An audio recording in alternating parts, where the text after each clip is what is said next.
తనను మోడల్లాగా ఆటో షోలో పార్టిసిపేట్ చేయమని రాఘవ్ అడుగుతుంటే చేయనని మొండికేస్తోంది అన్విత. అంతలోనే అక్కడికి ప్రవీణ్ జయరాం వచ్చాడు. అతడు రాగానే చూపు తిప్పుకోకుండా అతన్ని చూస్తోంది అన్విత. ముఖ్యంగా అతని జా లైన్ని పరీక్షగా గమనిస్తోంది. ప్రవీణ్ జయరామే షాడో అని తెలుసుకున్న తర్వాత కూడా ఆమెలో చిన్న సందేహం కలిగింది. అందుకే కన్ఫర్మ్ చేసుకుందామని తదేకంగా చూస్తోంది. ఆమె చూపులు తన మీదే ఉండడం ప్రవీణ్ జయరాం గమనించి వాళ్ల దగ్గరికి వెళ్లి, బాగా చూసావా అని ఆమెను అడిగాడు. ఆ మాటలకు అవాక్కయ్యింది. లేదు నేనేదో ఊరికే అంటూ కవర్ చేయబోయింది. ఇటు రాఘవ్కి చాలా కోపంగా ఉంది. తన ముందే అన్నయ్యను అలా చూడ్డం అతనికి నచ్చలేదు. దాంతో అన్నయ్య వైపు తిరిగి, అరే నువ్వు నిజం చెప్పు, నీకు అన్విత ముందే తెలుసా? మీకిద్దరికీ ఇంతకుముందే పరిచయం ఉందా అని అడిగాడు. అదేం లేదు కాని ఆమెను ఎందుకు ఇబ్బంది పెడుతున్నావు? మోడల్లాగా యాక్ట్ చేయనని ఆమె చెబుతోంది కదా, అయినా కూడా ఫోర్స్ చేస్తున్నావేంటి? ఒక అమ్మాయి తను చేయనని చెప్పినప్పుడు వదిలేయడమే జెంటిల్మెన్ లక్షణం అని అన్నాడు ప్రవీణ్. నేనేమీ ఊరికే చేయమనలేదు, తను మోడల్లాగా యాక్ట్ చేస్తే రెమ్యునరేషన్ ఇస్తానంటున్నాను అని చెప్పాడు రాఘవ్. ఆ మాటతో అన్విత కల్పించుకుని, ఇంతకుముందే నేను చెప్పాను సార్, నాకు డబ్బు అవసరం లేదు, మీరు ఎంత ఇచ్చినా నేను మోడల్లాగా యాక్ట్ చెయ్యను అని ఆమె అంది. ఎందుకు చెయ్యవు అని రాఘవ్ కోపడుతుంటే, బ్రదర్ కోప్పడితే పనులు జరగవు అని ప్రవీణ్ అన్నాడు. ఆ మాటలతో అతడి కోపం ఇంకా పెరిగింది. ఇప్పుడేం చేయమంటావు మరి? కొద్దిసేపట్లో షో స్టార్ట్ కాబోతోంది. ఇప్పుడు ఇంకొక మోడల్ని ఎక్కడి నుంచి తీసుకురావాలి? నేనే అమ్మాయిలాగా మేకప్ వేసుకుని మోడల్లాగా వెళ్లాలా? ఏం చేయమంటావు అని కోపం తెచ్చుకున్నాడు రాఘవ్. వాళ్ళిద్దరూ మాట్లాడుతుంటే అన్విత చూపులు ప్రవీణ్ పైనే ఉన్నాయి. తనను చూసిన తర్వాత కూడా ఎవరో గుర్తుపట్టనట్టుగా ప్రవీణ్ నటించడం ఆమెకు వింతగా అనిపిస్తుంది. అందుకే అతను షాడోనేనా కాదా అన్న అనుమానం కూడా వస్తోంది. ఆ విషయాన్ని కన్ఫర్మ్ చేసుకోవాలని ఆమె భావించింది. రాఘవ్ కోపాన్ని అర్థం చేసుకున్న ప్రవీణ్ అన్విత వైపు తిరిగి, అన్విత, రాఘవ్ తన కంపెనీ కోసం ఎన్నో రోజులు కష్టపడ్డాడు. అతడి పొజిషన్కి రావడానికి 8 ఏళ్లు కష్టపడాల్సొచ్చింది. ఇప్పటి వరకు సక్సెస్ఫుల్గా ఆటో షోస్ చేస్తూ వస్తున్నాడు. ఈరోజు ఫెయిల్ అయితే మార్కెట్లో తన నేమ్ దెబ్బతినే అవకాశముంది. సో ప్లీజ్ నువ్వేమీ అనుకోకుండా మోడల్గా యాక్ట్ చేస్తావా? ఈ ఒక్కరోజు నీ ప్రిన్సిపల్స్ అన్నిటినీ పక్కన పెడతావా అని అన్నాడు. అతడలా మాట్లాడుతుంటే ఆమెకు ఏం సమాధానం చెప్పాలో అర్థం కావట్లేదు. రాఘవ్ మాత్రం అన్విత ఏం చెబుతుందా అని చూస్తూనే ఉన్నాడు. కొన్ని క్షణాల తరువాత నోరు తెరిచిన అన్విత, నాకొక డౌట్ ఉంది, అది క్లియర్ చేస్తారా అని ప్రవీణ్ను చూస్తూ అడిగింది. డౌట్ క్లియర్ చేస్తే మోడల్లాగా యాక్ట్ చేస్తావా అని అన్నాడు ప్రవీణ్. అవునన్నట్టుగా ఆమె తల ఊపింది. అయితే ఏంటో చెప్పు అని ప్రవీణ్ అనడంతో, మీకింతకుముందు గర్ల్ ఫ్రెండ్ ఉందా? ఐ మీన్ లవర్ ఉందా అని అడిగింది అన్విత. సడన్ గా ఆమె అలా అడగడంతో ప్రవీణ్ ఆశ్చర్యపోయాడు. రాఘవ్ అయితే బిత్తరపోయాడు. అప్పటిదాకా ఉన్న కోపం ఇంకా పెరిగిపోయింది. వేగంగా ఆమె వైపు తిరిగి, మా అన్నయ్య గర్ల్ ఫ్రెండ్ గురించి నీకెందుకు? గర్ల్ ఫ్రెండ్ లేకపోతే నువ్వు గర్ల్ ఫ్రెండ్ లాగా మారిపోయేందుకా? మా అన్నయ్య అంటే నీకిష్టమా? ఇప్పుడైనా నిజం చెప్పు అని మళ్ళీ అడిగాడు రాఘవ్. సార్, నేను మీ అన్నయ్యని అడుగుతున్నా, మిమ్మల్ని కాదు. ఆయన్ని సమాధానం చెప్పనివ్వండి. నేనెందుకు అడిగాను అనేది ఆ తర్వాత మీకు ఎక్స్ప్లెయిన్ చేస్తాను అని చెప్పిన అన్విత ప్రవీణ్ వైపు సమాధానం చెప్పమన్నట్టుగా చూసింది. ఆమె మాటలకు చిన్నగా నవ్విన ప్రవీణ్, వెల్, నా పర్సనల్ లైఫ్ మీద నీకు అంత ఇంట్రెస్ట్ ఉందంటే ఇట్స్ ఓకే. ఒకప్పుడు నాకు గర్ల్ ఫ్రెండ్ ఉండేది. తనను పిచ్చిగా ప్రేమించాను. కాని ఆమెకు వేరొకరితో పెళ్లైపోయింది అని చెప్పాడు. అది వినగానే అన్విత సాటిస్ఫై అయింది. అప్పటి వరకు 99% ప్రవీణ్ జయరామే షాడో అని కన్ఫర్మ్ అయినా కూడా 1% మాత్రం ఆమెకు అనుమానంగా ఉంది. ఇప్పుడు తనకు గర్ల్ ఫ్రెండ్ ఉందని, ఆమెకు పెళ్లైపోయిందని చెప్పడంతో ఆ 1% కూడా క్లియర్ అయిపోయింది. దాంతో మనసులోనే చిన్నగా నవ్వుకుంటూ, ఓకే, నేను మోడల్లాగా యాక్ట్ చేస్తాను అని చెప్పేసింది అన్విత. థ్యాంక్స్ అని ఆమెను చూస్తూ నవ్వాడు ప్రవీణ్. రాఘవ్ మాత్రం నవ్వలేదు. పళ్ళు పటపటా కొరుకుతూ అన్విత వైపు చూస్తున్నాడు. అతడి చూపులను పట్టించుకోకుండా మేకప్ చైర్ వద్దకు ఫాస్ట్గా వెళ్లిపోయింది అన్విత. వేగంగా ఆమె దగ్గరకు వెళ్లిన రాఘవ్, నేను నీకు పిచ్చోళ్లా కనిపిస్తున్నాను కదా అని అన్నాడు. సార్, మీరెందుకిలా మాట్లాడుతున్నారో నాకు అస్సలు అర్థం కావట్లేదు. ఇప్పుడేమైందని? మీరన్నట్టుగానే మోడల్లాగా ఆటో షోలో పార్టిసిపేట్ చేయడానికి ఒప్పుకున్నాను కదా అని ఆమె అంది. నేనడిగానని నువ్వు ఒప్పుకోలేదు. మా అన్నయ్య అడిగాడు కాబట్టి ఒప్పుకున్నావు అని రాఘవ్ అన్నాడు. అన్విత మాట్లాడలేదు. నేనంతగా బ్రతిమాలితే ఒప్పుకోని దానివి మా అన్నయ్య ఒక్క మాట అనగానే ఎందుకు ఒప్పుకున్నావు అని తన మనసులోని సందేహాన్ని బయటపెట్టాడు రాఘవ్. ఆ మాటలకు చిన్నగా నవ్విన అన్విత, మీ అన్నయ్య నన్ను అడిగిన విధానాన్ని, మీరు నన్ను అడిగిన విధానాన్ని ఒకసారి గుర్తు చేసుకోండి. మీ అన్నయ్య ఎంత సింపుల్గా, హంబుల్గా అడిగాడు, మీరు మాత్రం నా మీద పూర్తి అధికారం చూపిస్తూ అడిగారు అని అన్విత అంది. అంటే నేను నిన్ను బతిమాలాలా అని రాఘవ్ వెటకారంగా అన్నాడు. అమ్మాయిలను బ్రతిమాలాలి సార్.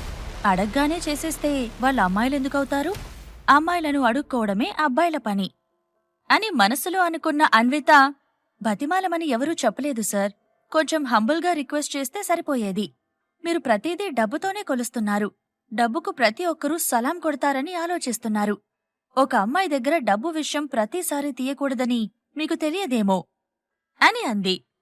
ఆమె మాటలను అస్సలు పట్టించుకోకుండా, బుల్షిట్, ఇవన్నీ కాదు, డైరెక్ట్గా విషయం చెప్పేసేయ్. మీ అన్నయ్యను లవ్ చేస్తున్నాను, అందుకే అడగ్గానే ఓకే చెప్పేశాను అని చెప్పు, నేను నమ్ముతాను అని అన్నాడు రాఘవ్. సార్, మీరు చాలా ఎక్కువగా ఆలోచిస్తున్నారు. అదెందుకో నాకు అర్థం కావట్లేదు. ఇప్పుడు నాకు కొంచెం టైం ఇస్తే నేను రెడీ అవ్వాలి అని చెప్పింది అన్విత. దాంతో ఆమెను మరో ప్రశ్న అడగకుండా అక్కడ్నుంచి దూరం వచ్చేశాడు. అన్విత అద్దం ముందు నిల్చొని ముఖానికి మేకప్, పెదాలకు లిప్స్టిక్ పూసుకొని అందంగా కనిపించేలా, మోడల్లాగా కనపడేలా తయారవుతోంది. తన జీవితంలో మొట్టమొదటిసారి అంతలా మేకప్ చేసుకుంది అన్విత. 29 మంది మోడల్స్కి ఎలా మేకప్ చేసిందో తనను తాను అలా మేకప్ చేసుకుని రెడీ అయ్యింది. అయితే హీల్స్ వేసుకోవడం ఆమెకు ఇబ్బందిగా అనిపించింది. వాటిని వేసుకుని నడవలేకపోతోంది. పూర్తిగా తయారయి బయటికి వచ్చిన అన్వితను చూసి సంతృప్తి చెంది ఆటో షో జరిగే ప్రదేశానికి వెళ్ళిపోయాడు రాఘవ్.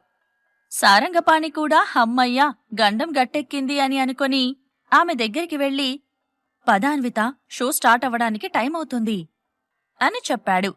దాంతో ఆమె ఫాస్ట్గా వెళ్లడానికి ట్రై చేస్తుండగా సడన్గా నేలమీద పడిపోయింది.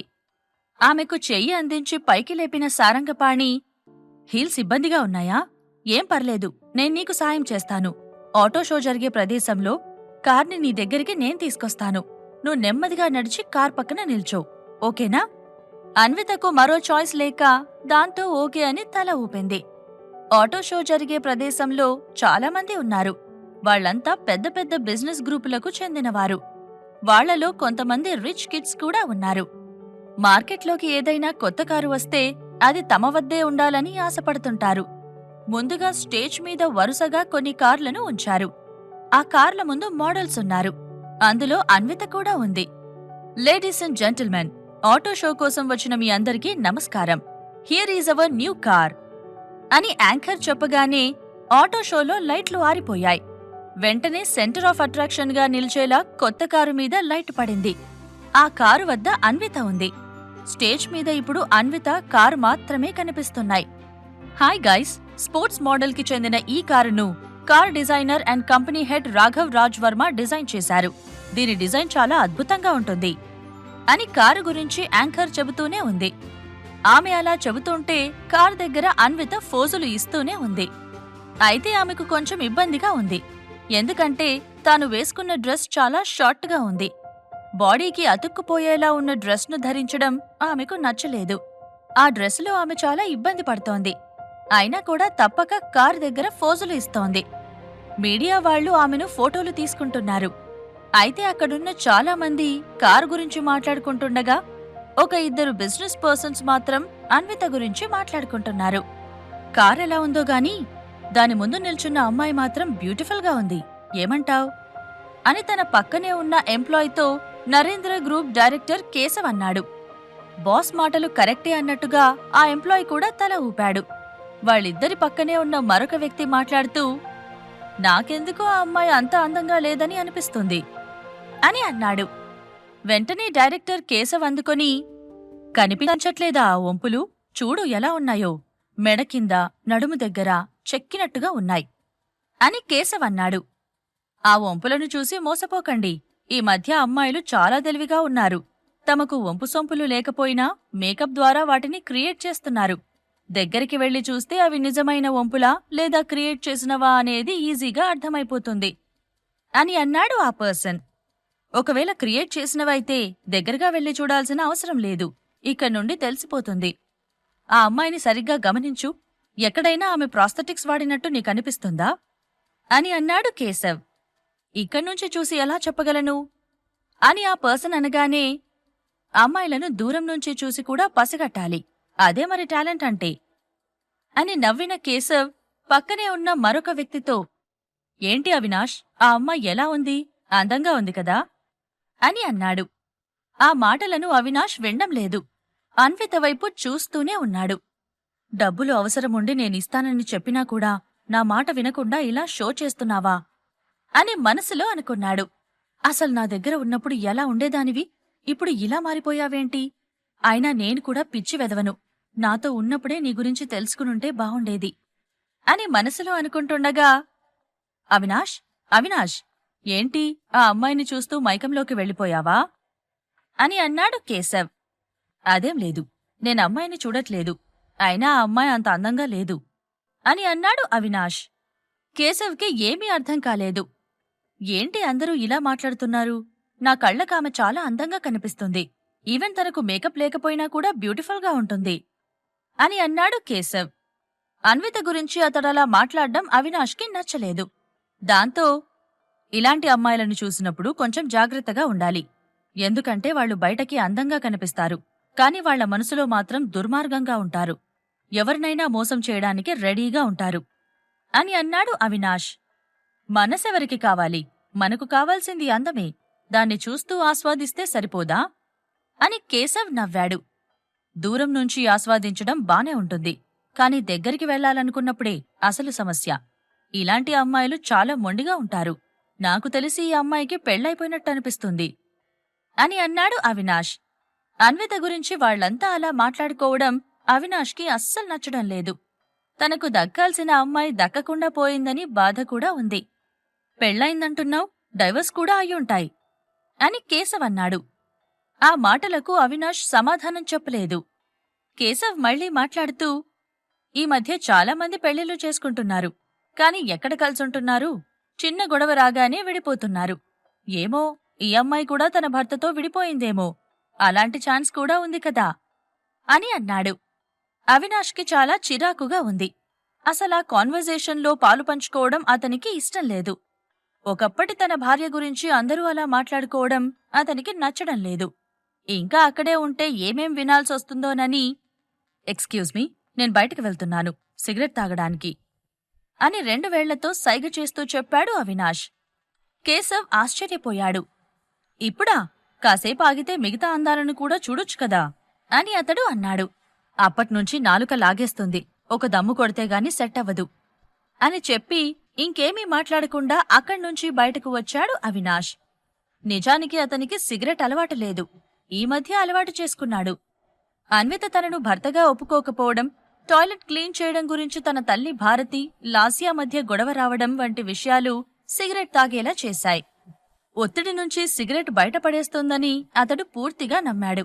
అయితే సిగరెట్ తాగుతున్నంతసేపు మాత్రమే అతనికి ప్రశాంతంగా ఉంటుంది. ఆ తర్వాత మళ్లీ సేమ్ ఒత్తిడి, సేమ్ టెన్షన్స్ ఉంటున్నాయి.